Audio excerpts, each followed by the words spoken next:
हम लोग अभी स्टेट गवर्नमेंट की बात कर रहे हैं, यानी कि इस अध्याय में आप लोगों को राज्य सरकार के बारे में पढ़ना है। और राज्य सरकार के बारे में मैं आप लोगों को अभी तक बहुत सारी चीजें बताया हूं जो आप लोगों को आपकी कक्षा 7 में सामाजिक विज्ञान के तहत आने वाले नागरिक शास्त्र के तहत एक अध्याय के तौर पर पढ़ना है। और सारी पढ़ाई आप लोगों की public school board of India यानी कि पीएसबीआई के पाठ्यक्रम और पारस प्रकाशन पुस्तक के अनुसार हो रहा है। सामने जो आप लोगों को यह दिख रहा है स्मार्ट बोर्ड के माध्यम से लिखा हुआ, यह पारस प्रकाशन पुस्तक का पृष्ठ संख्या 133 है। यह आप अपने पुस्तक में भी देख सकते हैं। और अब हम लोग इस कक्षा को आगे बढ़ाते हैं। इस अध्याय को जहां पर हम लोगों ने पिछली कक्षा में विराम दिया था, वहां से इस अध्याय को आगे बढ़ाते हुए बात करते हैं function of the state legislature, यानी कि स्टेट लेजिस्लेचर के क्या कार्य होते हैं, एक राज्य के विधायिका के क्या क्या कार्य होते हैं। अब इन सारे चीजों की बात हम लोग करते हैं। लिखा हुआ है पहला, it control the executive by asking question and criticising wrong policies of the government. ये नियंत्रित करता है किसको? तो कार्यपालिका को, यानी कि एग्जीक्यूटिव को। हम लोगों ने देखा था कि सरकार के 3 अंग होते हैं मुख्यतः। एक क्या होता है? तो लेजिस्लेटिव, एक होता है एग्जीक्यूटिव और एक होता है जुडिशियरी। लेजिस्लेटिव को हिंदी में हम लोग क्या कहते हैं? विधायिका। एग्जीक्यूटिव को कार्यपालिका और जुडिशियरी को न्यायपालिका। तो विधायिका, कार्यपालिका और न्यायपालिका में जब हम लोग बात कर रहे हैं विधायिका की और बात कर रहे हैं function of the state legislature की, यानी कि राज्य के विधायिका के कार्य की, तो पहला कार्य यह है कि ये कार्यपालिका यानी कि एग्जीक्यूटिव को नियंत्रित करता है और सवाल पूछता है, प्रश्न पूछता है, जहां पर इसको लगता है कि हाँ ये चीजें जो हैं ये ऐसे क्यों है, ऐसे क्यों नहीं है। अगर कोई भी असमंजस लगता है, कोई भी समस्या लगता है, या फिर लगता है कि ये रॉन्ग पॉलिसी है, गलत नीति है, तो वहां पर सवाल उठाया जाता है इसके द्वारा, यानी कि स्टेट लेजिस्लेचर के द्वारा, यानी कि जो यहाँ पर लोग हैं उनके द्वारा। A state legislature passes the ordinance issued by the governor when assembly is not in the session। जब असेंबली यानी कि जो सभा होता है उसका, जब उसका कार्यकाल नहीं हो रहा होता है, कार्य नहीं हो रहा होता है, जब उसका सेशन नहीं हो रहा होता है, तो क्या करता है स्टेट लेजिस्लेचर जो है वो ऑर्डिनेंस पास करता है, जो कि गवर्नर के द्वारा यानी कि राज्यपाल के द्वारा लाया जाता है। It passes the money bill and budget of the state. State legislature का कार्य मनी बिल और राज्य के बजट को भी प्रस्तुत करना है। The process of making and passing law is called legislation. और जिस प्रक्रिया से, जो प्रक्रिया होता है लॉ को यानी कि नियम को, कानून को बनाने और उसको पास करने, पारित करने का, इसको हम लोग लेजिस्लेशन कहते हैं, लेजिस्लेशन कहते हैं। Government policies are discussed. इसी स्टेट लेजिस्लेचर के अंदर गवर्नमेंट पॉलिसी पे चर्चा की जाती है, यानी कि सरकारी नीतियों पर यहाँ पर चर्चा होता है, विचार विमर्श होता है। ये भी फंक्शन है एक स्टेट लेजिस्लेचर का। The governor summons the session of the state legislature.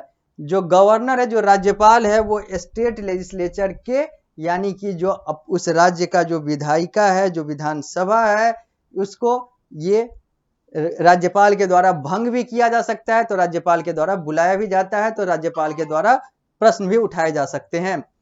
It meets at least twice a year and the gap should not more than 6 month. यानी कि एक विधानसभा में यानी कि स्टेट लेजिस्लेचर में क्या कहा जा रहा है? तो कहा जा रहा है कि कम से कम 2 बार कुछ खास समय के लिए बैठक होना चाहिए। यानी कि पूरा 1 साल कोई भी एमएलए एमएलसी जा ही नहीं अपने लेजिस्लेटिव असेंबली में या फिर लेजिस्लेटिव काउंसिल में, तो ये चीज नहीं हो सकता है। 1 साल में कम से कम 2 बार विधानसभा का सेशन होना चाहिए। ये प्रावधान है भारतीय संविधान के अनुसार। कम से कम 2 बार, ज्यादा से ज्यादा जितना बार कर लें, कम से कम 2 बार, और 6 महीना में कम से कम 1 बार। The gap not be more than 6 month का मतलब है कि 6 महीने से ज्यादा का गैप नहीं होना चाहिए, यानी कि 6 महीने में 1 बार जरूर हो जाना चाहिए और साल में 2 बार जरूर हो जाना चाहिए। मतलब कम से कम, ज्यादा से ज्यादा 3 बार कर लें, 4 बार कर लें, कौन रोक रहा है? सब संवैधानिक है।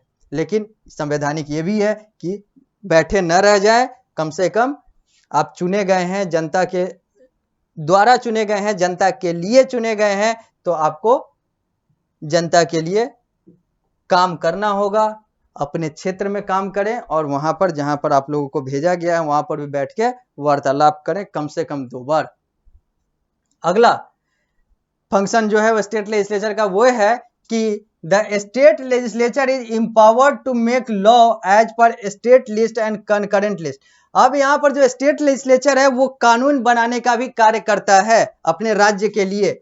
The state list contains subject to the state importance like law and order, police, health, transport, etc..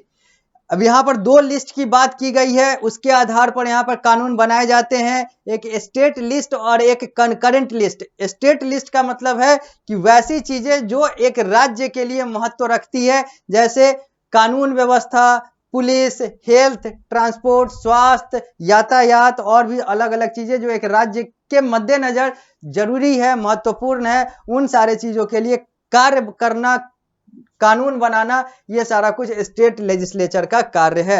On concurrent list, और जो कंकरेंट लिस्ट वाला जो कार्य है उसमें क्या है, both central and state government can make law but in case of contradiction between the union and state law on the subject the law made by the parliament shall prevail. एक तो हो गया स्टेट लिस्ट, जहां पर राज्य को ध्यान में रखकर राज्य की कानून व्यवस्था, राज्य के स्वास्थ्य, राज्य के यातायात, राज्य से जुड़ा हुआ और भी अलग अलग जो महत्वपूर्ण पहलू है उसके लिए नियम कानून बनाए जाते हैं। तो ये स्टेट लिस्ट का हो गया टॉपिक।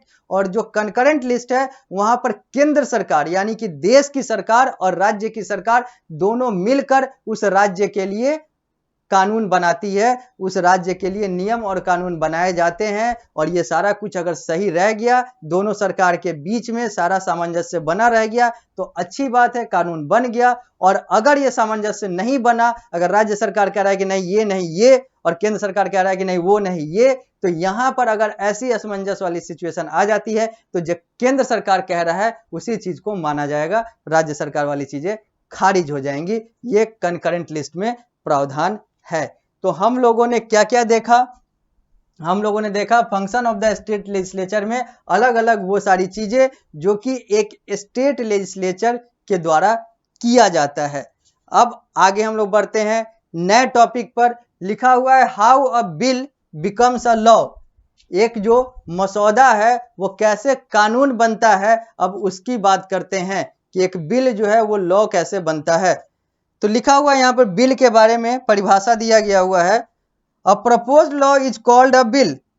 एक जो कानून बनने के लिए जो सारी चीजें पेश की जाती है कि ये ऐसा होना चाहिए, ये वैसा होना चाहिए, इसमें ये चीजें होनी चाहिए, इस कानून में ये चीजें होनी चाहिए, तो कानून बनने से पहले जो सारा कुछ ब्लूप्रिंट, जो सारा कुछ लिख कर दिया जाता है उसी को बिल कहा जाता है, उसी को मसौदा कहा जाता है। यानी कि बिल ही बाद में कानून बनता है। यानी कि बिल जो है कानून बनने से पहले वो सारी चीजें जो लिखित है, जो लोग चाहते हैं या फिर जो उसको बनाने वाले, बिल के बनाने वाले हैं, वो चाहते हैं कि ये सारी चीजें जो है ये कानून के तौर पर बने, तो वो जो सारी चीजें जो अभी तक कानून के तौर पर नहीं बनी है, अभी उस प्रोसेस में है, वर्क इन प्रोग्रेस में है या फिर आगे चल रही है, उसको बिल कहेंगे। और जब ये बिल पास हो जाएगा, हस्ताक्षर हो जाएगा राज्यपाल के द्वारा, चूंकि हम लोग राज्य की बात कर रहे हैं, देश की बात करेंगे तो राष्ट्रपति की बात आती है, तो राज्यपाल के द्वारा सारा कुछ फाइनल हो जाएगा, तो वो bill now converted into act, यानी कि वो बिल जो है वो एक्ट हो जाएगा, वो जो बिल है वो कानून में कन्वर्ट हो जाएगा, उसी बिल को अब कानून कहेंगे। Bill are of two type. Bill जो है वो 2 प्रकार के होते हैं, एक है ऑर्डिनरी बिल और एक है मनी बिल। मनी बिल और ऑर्डिनरी बिल ये 2 प्रकार हैं बिल के। अब हम लोग आते हैं पृष्ठ संख्या 134 पर। अब लिखा हुआ है डिफरेंस बिटवीन अब यहां पर हम लोगों ने देखा कि ऑर्डिनरी बिल और मनी बिल जो है ये 2 प्रकार के बिल हैं, जो कि बिल के अगर हम लोग बात करें तो बिल जो है वो कानून बनता है, और कानून बनने से पहले जो चीजें होती है उस कानून में वो बिल कहलाता है। और बिल जो है वो 2 प्रकार का होता है, एक ऑर्डिनरी बिल और एक मनी बिल। अब प्रोसेस ऑफ बिल को हम लोग देखेंगे कि बिल जो है वो किस प्रक्रिया के तहत सारा कुछ तैयार होता है, फिर कौन सा प्रक्रिया लगता है ताकि वो बिल जो है वो एक्ट में कन्वर्ट होता है, एक्ट में बदलता है, ये सारी बातें करेंगे। लेकिन ये सारी बातें हम लोग अगली कक्षा में करेंगे। अगली कक्षा की शुरुआत हम लोग इस वाले चार्ट से करेंगे जहां पर लिखा हुआ है डिफरेंसेस बिटवीन विधानसभा एंड विधान काउंसिल। अलग अलग यहाँ पर लिखा हुआ अलग अलग कॉलम वाइज, एक तरफ विधानसभा दिया हुआ है, एक तरफ विधान काउंसिल दिया गया हुआ है, और दोनों के 6 अंतर दिए गए हुए हैं कि इन दोनों में ये कौन कौन से अंतर हैं। 6 अंतर हैं। इन सारे चीजों की बात हम लोग अगली कक्षा में शुरुआत में करेंगे। उसके बाद हम लोग प्रोसेस ऑफ बिल में आएंगे, क्योंकि ये चीजें प्रोसेस ऑफ बिल से ऊपर दिया गया हुआ है, तो इसको हम लोग पहले कर लेंगे। लेकिन ये सारी बातें होंगी अगली कक्षा में। तो इस कक्षा को विराम देते हैं, मिलते हैं अगली कक्षा में। तो इस अध्याय को यहीं से आगे बढ़ाएंगे।